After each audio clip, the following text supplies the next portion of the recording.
오늘 들려드릴 이야기는 조선시대 암행어사 박문수와 함흥의 한 소녀에 관한 이야기입니다.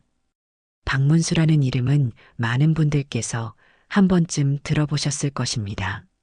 임금의 눈과 귀가 되어 전국을 돌아다니며 탐관오리를 처벌하고 억울한 백성을 구해주었던 암행어사. 그의 이야기는 수많은 민담과 전설 속에 남아 지금까지 전해지고 있지요. 그런데 오늘 이야기는 그가 처벌한 탐관오리의 이야기도 아니고 그가 구해준 억울한 백성의 이야기도 아닙니다. 오늘 이야기의 주인공은 함흥의 작은 마을에 살던 7살 소녀 가련이라는 아이입니다. 거지 행색으로 변장한 암행어사를 단번에 알아본 영특한 소녀. 그 소녀가 품게 된 마음은 세월이 흘러도 변하지 않았습니다. 짧은 만남이었으나 평생을 기다렸고 이루어지지 않을 줄 알면서도 끝까지 한 사람만을 바라보았습니다. 사랑이란 무엇일까요? 함께하는 것일까요? 기다리는 것일까요? 아니면 있는 것일까요? 오늘 이야기를 들으시며 한번 생각해 보시기 바랍니다. 이 채널의 모든 이야기는 전해 내려오는 민담과 상상력을 바탕으로 한 스토리텔링 콘텐츠입니다. 편안한 마음으로 라디오처럼 감상해 주세요. 조선의 하늘이 유난히 높고 맑았던 어느 가을이었습니다. 한양의 대궐 안에서는 노론과 소론이 서로의 목을 조르듯 다투고 있었지요. 임금의 눈과 귀가 되어 백성을 살펴야 할 신하들은 저마다 당파의 이익만을 따지며 굶주린 백성의 울음소리를 외면하였습니다. 궁궐의 담장 안에서는 비단옷이 펄럭이고 산의 진미가 넘쳐났으나 그 담장 바깥으로 한 발자국만 나서면 헐벗은 백성들이 풀뿌리를 캐어 연명하고 있었습니다.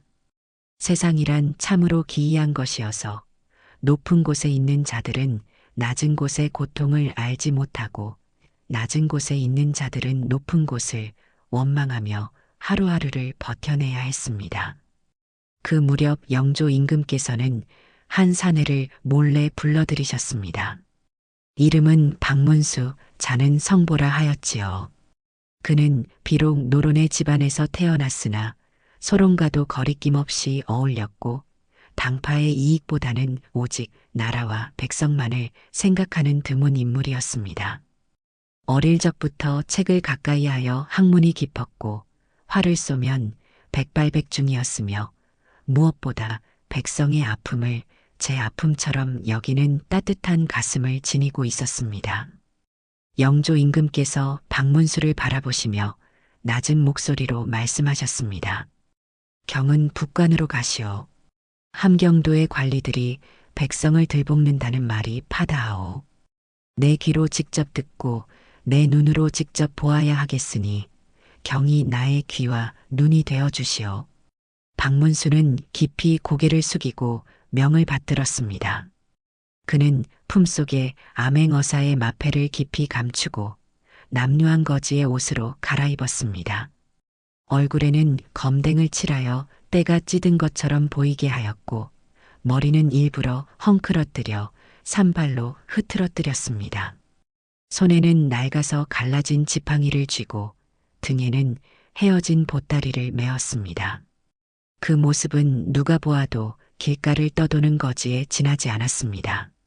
조정의 높은 벼슬아치가 이토록 허름한 행색으로 변장하였으니 어느 누가 그의 정체를 알아볼 수 있었겠습니까? 한양을 떠난 박문수는 북쪽을 향하여 걸음을 옮기기 시작하였습니다. 산을 넘고 강을 건너며 여러 날을 걸었습니다. 그가 지나는 마을마다 백성들의 한숨소리가 바람결에 실려왔습니다. 탐관오리들의 가렴주구에 시달리는 이들의 얼굴은 수척하기 그지없었고 어린아이들의 울음소리는 날카롭고도 서글펐습니다. 들판에는 누렇게 익은 곡식이 고개를 숙이고 있었으나 정작 그 곡식을 거두어들인 농부들의 손에는 쥐어지는 것이 없었습니다. 관가에서 세금이라는 이름으로 모조리 거두어 갔기 때문이었습니다. 박문수는 그 모든 것을 가슴에 새기며 묵묵히 걸었습니다. 때로는 주막 한 구석에서 하룻밤을 보내기도 하였고, 때로는 산속 바위 아래에서 별을 이불 삼아 잠을 청하기도 하였습니다. 거지 행색이었으니 누구 하나 반겨주는 이가 없었고, 주막의 주인장은 그를 문전박대하기 일쑤였습니다. 그러나 박문수는 개의치 않았습니다. 오히려 그런 대접을 받을수록 백성들의 삶이 얼마나 팍팍한지를 더욱 깊이 깨달을 수 있었기 때문입니다. 함경도 땅에 들어선 것은 보름이 지난 뒤였습니다. 함흥은 북간의 중심이자 커다란 고을이었습니다. 이곳의 수령이 탐욕스럽기로 이름이 자자하여 조정에까지 그 소문이 들렸기에 박문수는 이곳을 가장 먼저 살피고자 하였습니다. 함흥 읍내로 들어서는 길목에는 작은 초가집 한 채가 외롭게 서 있었습니다. 집은 낮고 담장은 군데군데 허물어져 있었으나 마당만큼은 깨끗이 쓸려 정갈한 모습이었습니다. 가난한 집이로되 주인의 손길이 부지런함을 알 수 있었습니다.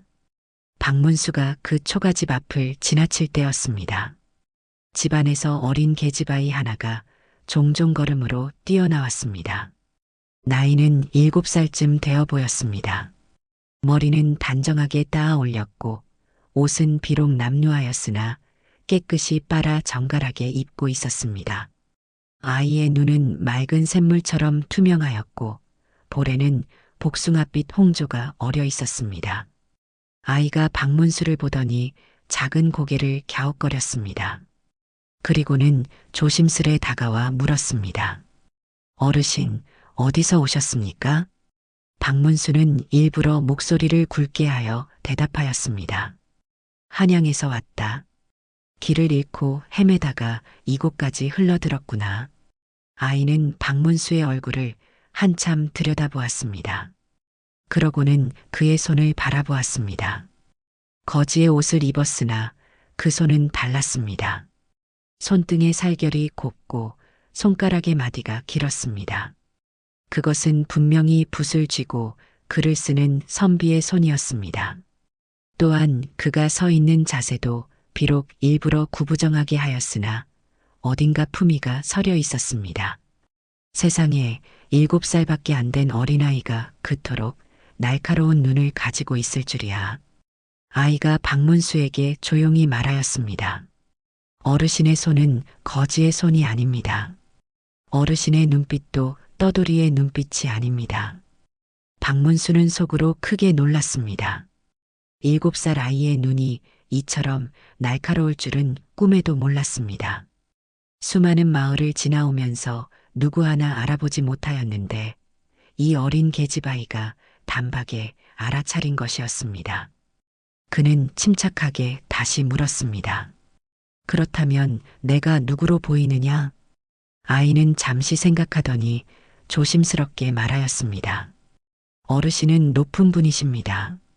아마도 조정에서 오신 어사나리가 아니실까 합니다. 박문수의 가슴이 철렁 내려앉았습니다. 함흥 읍내에 들어서기도 전에 정체가 발각될 뻔하였습니다. 만약 이 아이가 다른 곳에 가서 입방아를 찧으면 큰 낭패가 아닐 수 없었습니다. 그는 일부러 엄한 목소리를 내어 말하였습니다. 아이가 함부로 입을 놀리는구나. 내가 무슨 어사란 말이냐? 보다시피 나는 그저 떠도는 거지일 뿐이다. 아이는 고개를 숙이며 말하였습니다. 죄송합니다, 어르신. 하오나 저는 어르신의 정체를 남에게 말하지 않겠습니다. 다만 한 가지만 부탁드려도 되겠습니까? 무엇이냐? 이 고을의 수령은 백성을 괴롭히는 아주 나쁜 사람입니다. 우리 마을 사람들은 모두 그의 횡포에 시달리고 있습니다. 부디 이곳의 실상을 살펴주십시오. 박문수는 아이의 눈을 가만히 바라보았습니다. 그 눈에는 애원도 원망도 없었습니다. 다만 맑고 깨끗한 진심만이 담겨 있었습니다. 어린 나이에 이토록 당당하게 어른에게 부탁을 하다니 참으로 범상치 않은 아이로구나 싶었습니다. 그는 천천히 고개를 끄덕였습니다. 너의 이름은 무엇이냐? 가련이라 합니다. 가련이라. 좋은 이름이구나. 내가 약속하마. 이곳의 일을 반드시 바로잡겠다. 가련은 깊이 절을 하였습니다. 그 절하는 모습이 어찌나 반듯하던지 양반집 규수에 못지 않았습니다. 박문수는 아이의 머리를 한번 쓰다듬고는 다시 길을 떠났습니다. 얼마쯤 걸어가다가 뒤를 돌아보니 가련은 여전히 그 자리에 서서 그를 바라보고 있었습니다. 저 멀리서도 아이의 맑은 눈빛이 느껴지는 듯 하였습니다. 함흥 읍내에 들어선 박문수는 여전히 거지 행세를 하며 여기저기를 돌아다녔습니다. 장터에서는 백성들의 이야기를 엿들었고 주막에서는 상인들의 불평을 들었습니다. 그가 듣고 본 것은 참으로 참담하였습니다. 수령은 백성들에게 온갖 명목으로 세금을 거두어 들였고 조금이라도 늦으면 곤장을 치거나 옥에 가두었습니다. 관아의 아전들은 수령과 한패가 되어 백성들의 재물을 빼앗았습니다. 과부의 집에 불쑥 쳐들어가 곡식을 빼앗고 호라비의 밭을 빼앗아 제 것으로 만들었습니다. 억울함을 호소하려 해도 호소할 곳이 없었고 도망치려 해도 도망칠 곳이 없었습니다. 박문수는 그 모든 것을 낱낱이 기록하였습니다. 밤이면 산속 음막에 숨어 촛불을 켜고 낮에 본 것들을 하나하나 적어 내려갔습니다. 그의 손은 분노로 떨렸으나 글씨는 정확하게 써내려갔습니다. 이 기록이 훗날 죄인들을 벌하는 증거가 될 것이었습니다. 보름이 지났습니다. 박문수는 충분한 증거를 모았다고 판단하고 때를 기다렸습니다. 다음 날 그는 관아로 향하였습니다. 때마침 수령이 백성들을 모아놓고 곡식을 거두어 드리는 중이었습니다. 박문수는 군중 속에 섞여 그 광경을 지켜보았습니다. 잠시 후 수령이 큰 소리로 외쳤습니다. 이번 가을 세금은 작년보다 2배로 거두겠다. 임금께서 내리신 명이니 누구도 거역하면 안 된다. 백성들은 고개를 숙이고 울음을 삼켰습니다. 감히 입을 열어 항변할 수 있는 자가 아무도 없었습니다. 바로 그때 누군가 작은 목소리로 말하였습니다. 날이 올해는 흉년이었습니다. 2배를 어찌 바치겠습니까? 수령은 코웃음을 쳤습니다. 흉년이든 풍년이든 나와 무슨 상관이냐? 임금의 명이라 하였다. 바치지 못하면 곤장을 맞거나 옥에 갇힐 것이다. 바로 그때였습니다. 박문수가 군중 사이에서 천천히 걸어 나왔습니다. 그의 모습은 여전히 거지였으나 걸음걸이는 달랐습니다. 등은 곱게 펴졌고 눈빛은 서슬이 시퍼렇게 빛났습니다. 거기 수령은 멈추어라. 수령이 놀라서 소리나는 쪽을 바라보았습니다. 사람들 속에서 허름한 거지가 소리치고 있었습니다. 수령은 기가 막힌 듯 비웃었습니다. 저 거지놈이 눈에 뵈는 게 없는 모양이구나. 여봐라, 저놈을 당장 잡아들여라. 바로 그 순간 박문수는 품에서 마패를 꺼내 높이 들었습니다. 나는 임금의 명을 받들어 이곳에 파견된 암행어사 박문수다. 내 죄를 낱낱이 들었으니 각오하여라. 마패를 본 수령의 얼굴이 순식간에 흙빛으로 변하였습니다. 그는 바닥에 엎드려 빌었으나 박문수는 단호하였습니다. 그는 관아의 모든 장부를 압수하고 수령과 악질아전들을 모조리 잡아들였습니다. 백성들이 억울하게 빼앗긴 재물은 돌려주고 옥에 갇힌 이들은 풀어주었습니다. 읍내는 한바탕 난리가 났으나 백성들의 얼굴에는 오랜만에 웃음꽃이 피어났습니다. 일이 마무리되고 박문수는 다시 가련의 집을 찾았습니다. 가련은 마당에서 빨래를 널고 있었습니다. 박문수를 보자 환한 얼굴로 달려왔습니다. 나리께서 오셨습니까? 그래, 약속을 지켰다. 이제 이 고을의 백성들은 편히 살 수 있을 것이다. 가련은 깊이 절을 하였습니다. 박문수는 품에서 은자 몇 냥을 꺼내 아이에게 주었습니다. 이것으로 글을 배우거라. 너는 영특한 아이다. 글을 배우면 큰 인물이 될 것이다. 가련은 눈물을 글썽이며 은자를 받았습니다. 박문수는 아이의 머리를 한 번 더 쓰다듬고는 발걸음을 옮겼습니다.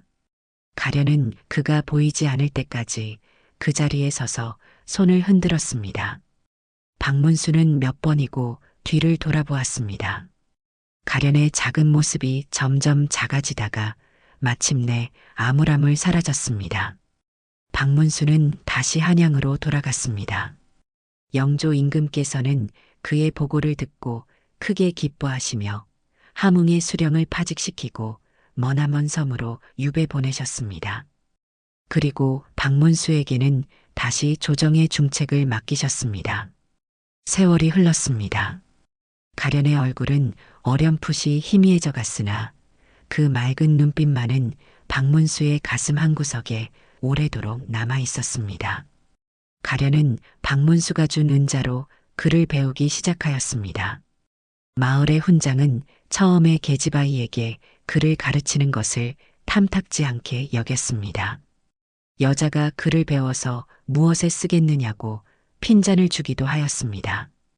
그러나 가련의 총명함에 감탄하여 마침내 제자로 받아들였습니다. 가련은 하루도 빠짐없이 서당에 나갔습니다. 천자문을 배우고 통감을 읽고 사서삼경을 익혔습니다. 훈장은 혀를 내둘렀습니다. 이 아이는 보통 아이가 아니다. 한 번 읽으면 잊지 않고 한 번 들으면 곧바로 깨닫는다. 사내였더라면 과거에 급제하여 벼슬길에 올랐을 것이다. 세월은 물 흐르듯 지나갔습니다. 가련은 이제 15살 처녀가 되었습니다.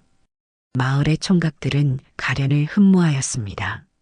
얼굴이 아름다울 뿐 아니라 학식까지 갖추었으니 신부감으로 이보다 더 좋은 처녀가 어디 있겠습니까? 그러나 가련은 누구의 청도 받아들이지 않았습니다. 그녀의 마음속에는 여전히 거짓 차림의 그 어사가 살아있었습니다. 비록 짧은 만남이었으나 그의 눈빛과 목소리는 가련의 가슴에 깊이 새겨져 있었습니다. 그러던 어느 날 가련의 어머니가 물었습니다. 얘야, 너는 왜 혼처를 정하지 않느냐? 좋은 총각들이 많은데. 가련은 고개를 저었습니다. 저는 이미 마음에 둔 사람이 있습니다. 누구냐? 말씀드릴 수 없습니다. 다만 그분을 평생 기다리겠습니다. 어머니는 한숨을 쉬었으나 더는 묻지 않았습니다. 가련은 날마다 글을 읽고 바느질을 하며 조용히 살았습니다. 밤이면 하늘의 별을 보며 박문수를 떠올렸습니다. 그가 어디에 있는지 무엇을 하고 있는지 알 수 없었으나 그저 그가 건강하기를 빌었습니다. 그 무렵 한양에서는 큰 사건이 일어났습니다. 영조 임금의 아들인 사도세자께서 뒤주에 갇혀 돌아가시는 비극이 벌어진 것이었습니다. 조정은 다시 한번 혼란에 빠졌습니다. 노론과 소론이 서로를 헐뜯고 임금의 뜻을 제 멋대로 해석하였습니다. 박문수는 그 소용돌이 속에서도 중심을 잃지 않으려 애를 썼으나 당쟁의 칼날은 그를 향해서도 날아왔습니다. 어느 날 박문수에게 영모의 혐의가 씌워졌습니다. 누군가 그가 사도세자와 내통하였다는 거짓 상소를 올린 것이었습니다. 영조 임금께서는 박문수를 신뢰하셨으나 조정의 압력을 이기지 못하셨습니다. 결국 박문수는 함경도 정주로 유배를 가게 되었습니다. 박문수는 죄인의 몸이 되어 다시 북관으로 향하였습니다. 이번에는 거지의 옷이 아니라 죄인의 옷을 입었습니다. 손에는 쇠사슬이 채워져 있었습니다. 그의 마음은 무겁고 쓸쓸하였습니다. 한평생 나라를 위해 살았으나 끝내 영모의 누명을 쓰고 귀양을 가게 된 것이었습니다. 정주는 함흥에서 북쪽으로 며칠을 더 가야 하는 곳이었습니다. 길은 험하였고 날씨마저 차가웠습니다. 박문수는 묵묵히 걸었습니다. 그의 뒤를 따르는 관속들도 말이 없었습니다. 모두가 이 유배가 억울한 것임을 알고 있었습니다.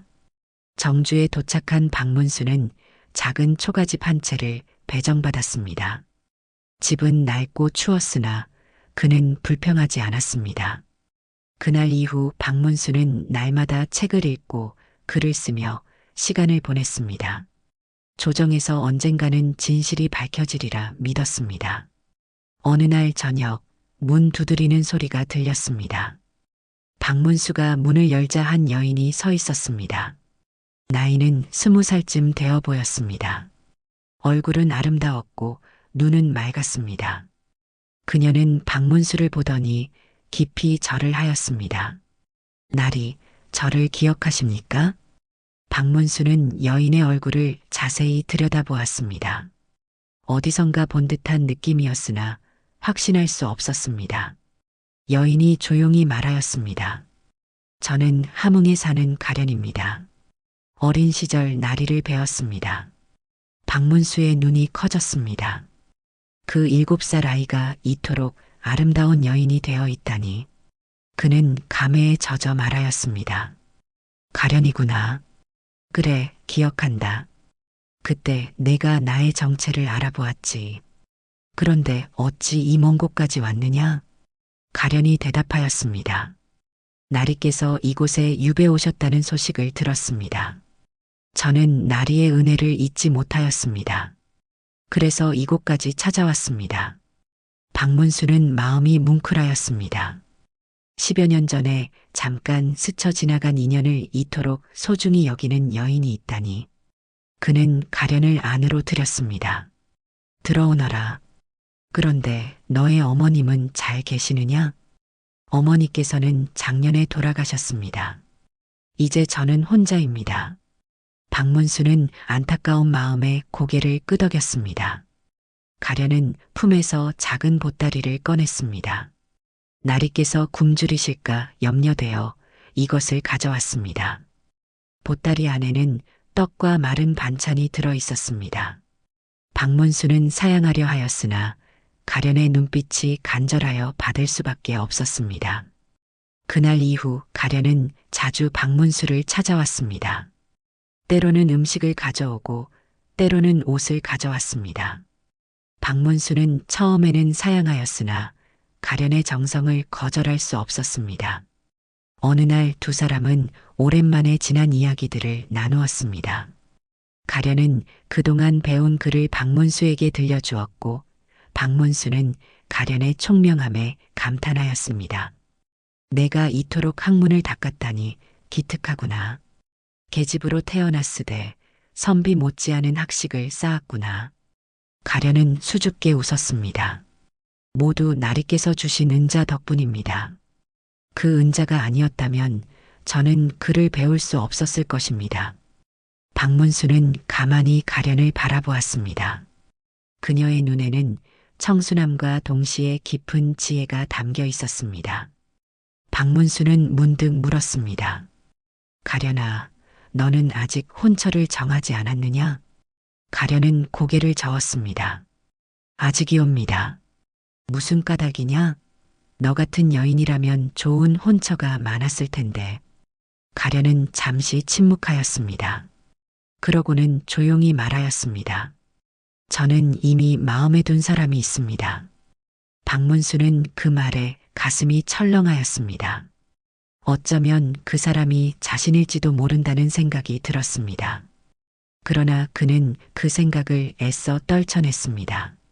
자신은 죄인의 몸이고 언제 풀려날지도 모르는 처지였습니다.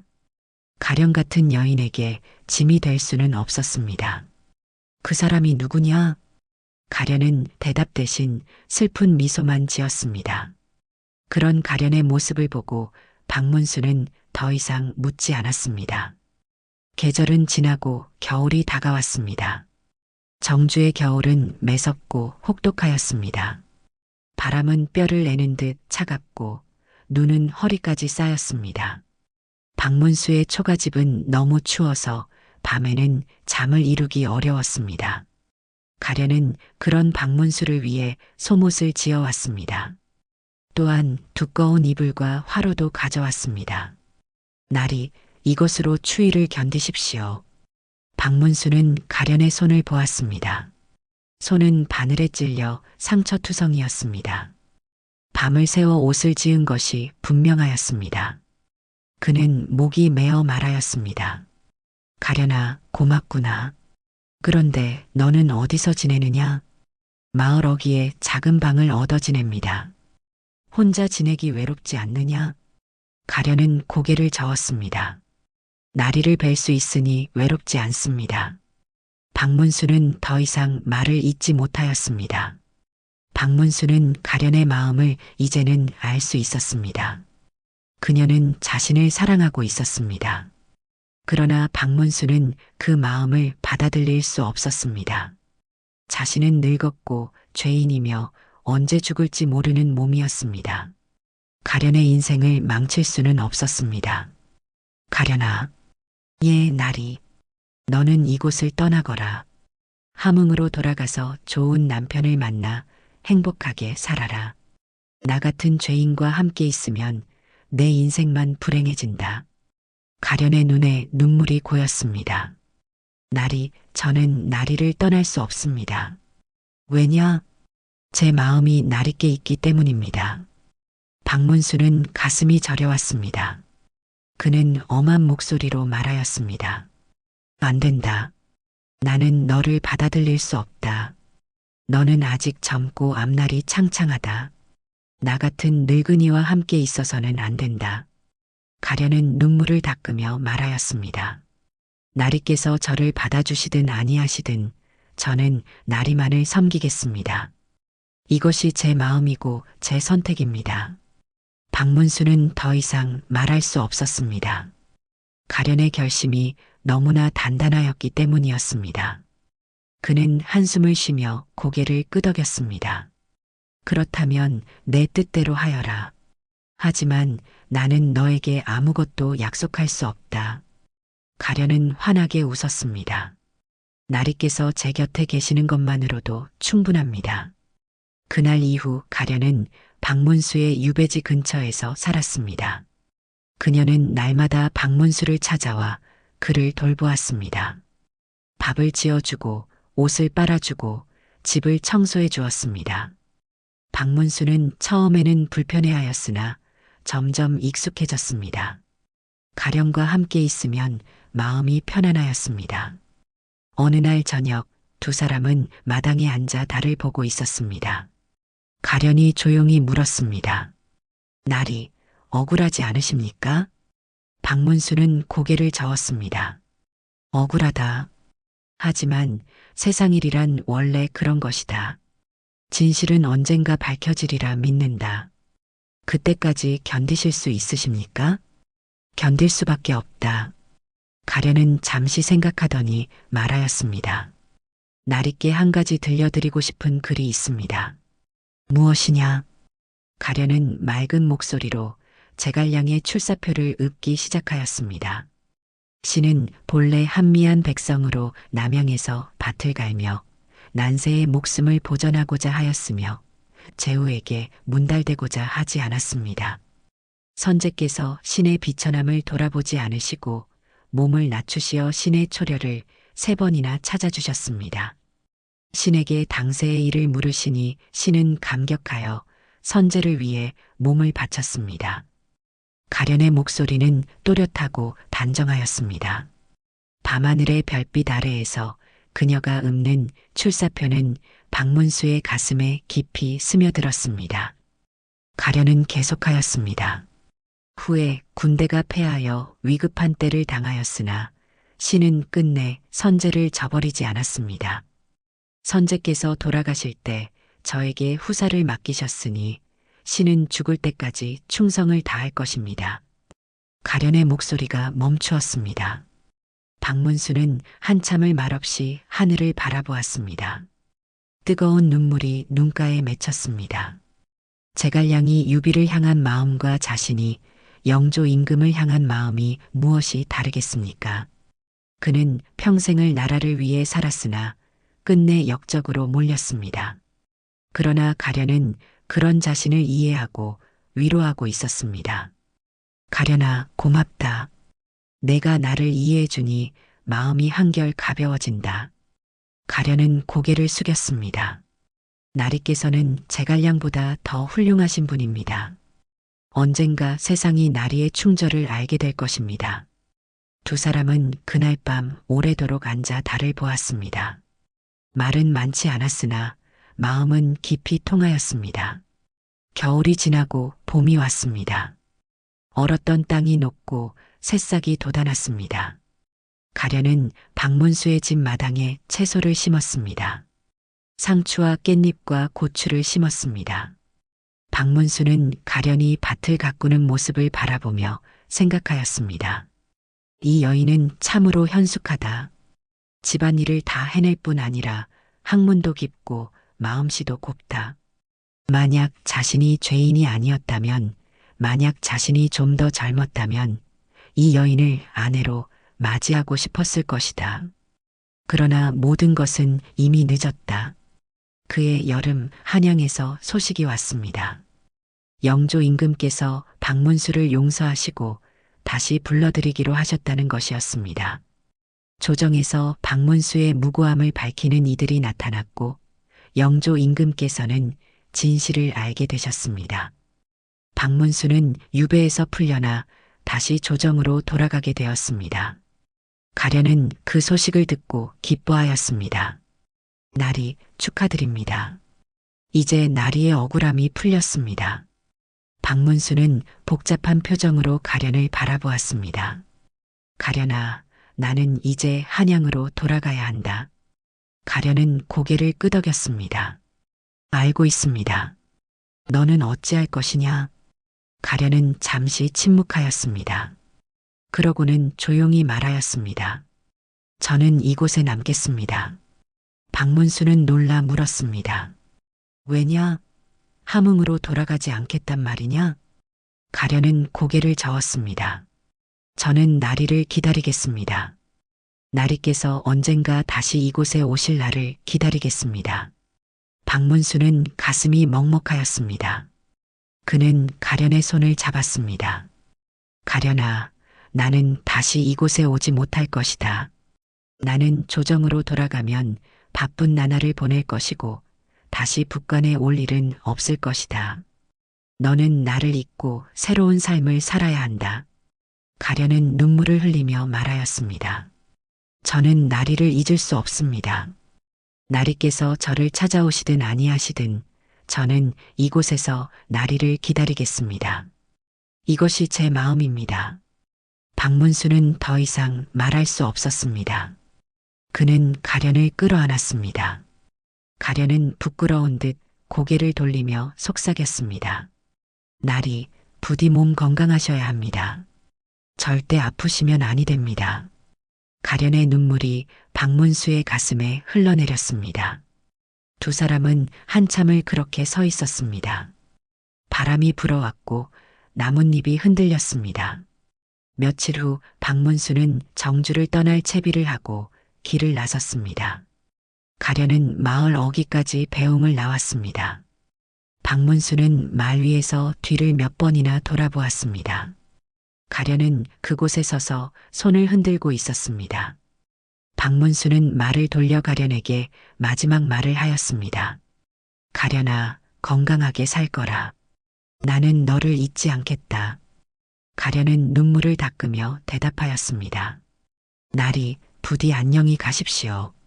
저는 이곳에서 나리를 기다리겠습니다. 박문수는 더 이상 뒤를 돌아보지 않고 말을 달렸습니다. 그의 눈에도 눈물이 맺혔으나 참았습니다.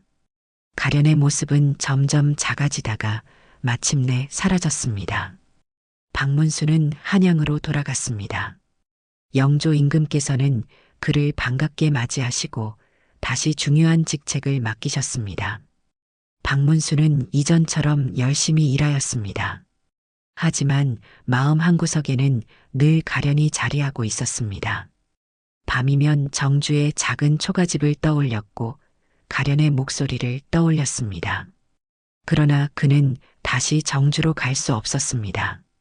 조정의 일은 산더미 같았고 당쟁은 여전히 치열하였습니다. 박문수는 자신의 사명을 다하기 위해 가련을 잊으려 애썼습니다.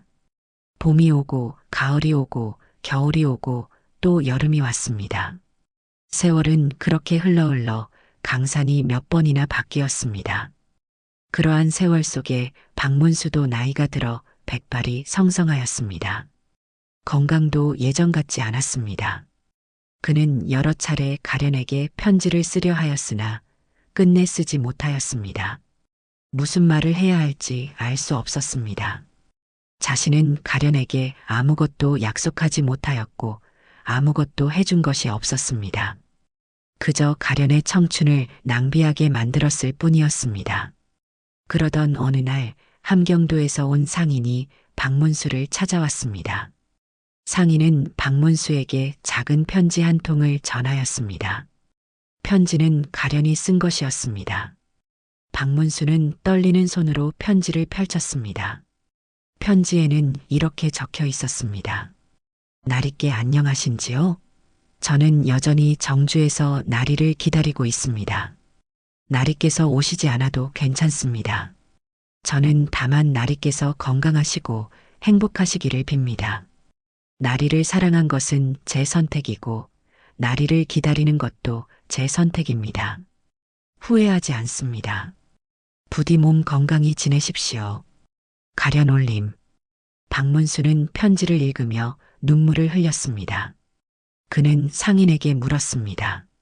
가련은 어떻게 지내고 있소? 상인이 대답하였습니다. 가련 낭자는 여전히 혼자 살고 있습니다. 마을 사람들이 혼처를 권하여도 받아들이지 않는다 합니다.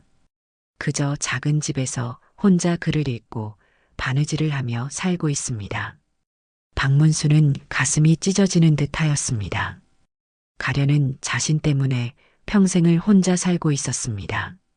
그는 상인에게 은자를 주며 부탁하였습니다. 이것을 가련에게 전해주시오. 그리고 내가 건강하다고 그리고 미안하다고 전해주시오. 상인은 고개를 끄덕이고 떠났습니다. 박문수는 오래도록 편지를 손에 쥔 채 앉아 있었습니다. 그는 자신이 가련에게 너무나 잔인하였다는 것을 깨달았습니다. 차라리 단호하게 거절하였어야 했습니다. 희망을 주지 말았어야 했습니다. 그러나 이미 늦었습니다. 박문수는 그 후로도 몇 번 더 가련에게 편지를 받았습니다. 편지는 언제나 짧고 담담하였습니다. 가련은 불평하지 않았고 원망하지 않았습니다. 다만 박문수의 건강을 걱정하고 안부를 물을 뿐이었습니다. 박문수는 답장을 쓰려 하였으나 끝내 쓰지 못하였습니다.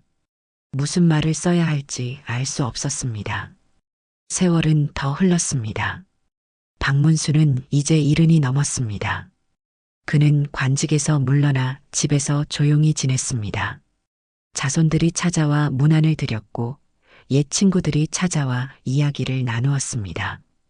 그러나 박문수의 마음속에는 늘 가련이 있었습니다. 그녀는 이제 얼마나 늙었을까? 여전히 혼자 살고 있을까? 건강은 괜찮을까?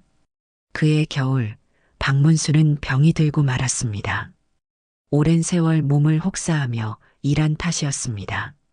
의원들이 왔으나 차도가 없었습니다. 박문수는 자신의 시간이 얼마 남지 않았음을 알았습니다. 그는 자손들을 불러 유언을 남겼습니다. 재산을 어떻게 나눌 것인지, 묘는 어디에 쓸 것인지 말하였습니다. 그리고 마지막으로 말하였습니다. 내가 죽거든 함경도 정주로 사람을 보내라. 가련이라는 여인에게 내가 죽었다고 전하여라. 자손들은 고개를 갸우뚱하였으나 명을 받들었습니다. 며칠 후 박문수는 끝내 숨을 거두었습니다. 향년 73세였습니다. 조정에서는 그의 죽음을 애도하였고 많은 이들이 조문을 왔습니다. 박문수는 한양 근교의 산에 묻혔습니다. 며칠 후 박문수의 자손은 약속대로 정주에 사람을 보냈습니다. 사람은 여러 날을 걸어 정주에 도착하였습니다. 가련의 집을 찾았습니다. 집은 여전히 작고 낡았으나 깨끗하였습니다. 문을 두드리자 한 여인이 나왔습니다. 나이는 50이 넘어 보였습니다. 얼굴에는 주름이 있었으나 눈은 여전히 맑았습니다. 가련 낭자이십니까? 그렇습니다. 사람은 조심스럽게 말하였습니다. 박문수 대감께서 돌아가셨습니다. 마지막으로 낭자께 이것을 전하라 하셨습니다. 가련의 얼굴에서 핏기가 가셨습니다. 그녀는 그 자리에 주저앉았습니다. 한참을 말없이 앉아있더니 천천히 고개를 들었습니다. 눈물은 흐르지 않았습니다. 다만 깊은 슬픔만이 얼굴에 서려 있었습니다. 알겠습니다. 전해주셔서 감사합니다. 사람은 박문수가 보낸 은자를 꺼내 주었습니다. 가련은 받지 않았습니다. 필요 없습니다. 가져가십시오. 사람은 당황하였으나 가련의 단호한 눈빛에 물러설 수밖에 없었습니다. 그는 절을 하고 돌아갔습니다. 가련은 혼자 남았습니다. 그녀는 집 안으로 들어가 조용히 앉았습니다. 창밖으로 눈이 내리기 시작하였습니다. 하얀 눈송이가 소리 없이 땅에 쌓였습니다. 가련은 눈을 감았습니다. 박문수의 얼굴이 떠올랐습니다. 거지 차림으로 처음 만났던 그날, 유배지에서 다시 만났던 그날, 마지막으로 헤어지던 그날. 모든 것이 선명하게 떠올랐습니다. 가련은 그날 이후 더욱 조용히 살았습니다. 마을 사람들은 그녀를 걱정하였으나 가련은 괜찮다고 말하였습니다. 그녀는 날마다 집안에서 글을 읽고 기도를 하였습니다. 그리고 박문수의 명복을 빌었습니다. 밤이면 하늘의 별을 보며 박문수가 저 하늘 어딘가에 있기를 빌었습니다. 몇 년이 더 흘렀습니다.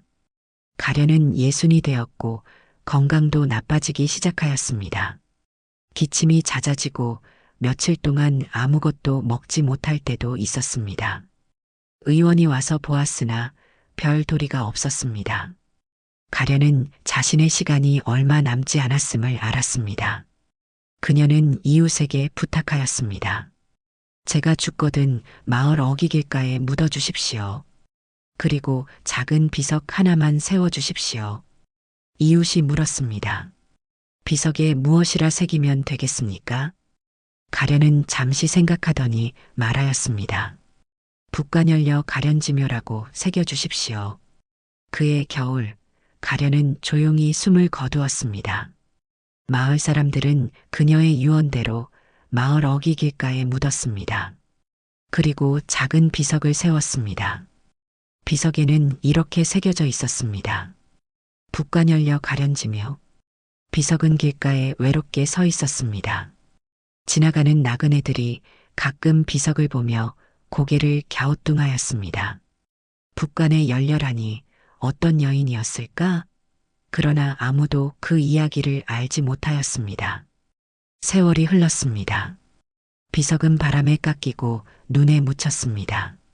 세상은 변하였고 사람들은 가련을 잊었습니다. 그러나 비석은 여전히 그 자리에 서 있었습니다. 마치 아직도 누군가를 기다리는 것처럼. 어느 봄날 한 나그네가 그 길을 지나갔습니다. 나그네는 비석을 보고 걸음을 멈추었습니다. 비석에 새겨진 글자를 읽었습니다. 북간열려 가련지며. 나그네는 잠시 비석 앞에 서 있었습니다. 그러고는 고개를 숙여 절을 하였습니다. 어떤 이야기가 있었는지는 모르나 분명 깊은 사연이 있었으리라. 나그네는 다시 길을 떠났습니다. 비석은 여전히 그 자리에 서 있었습니다.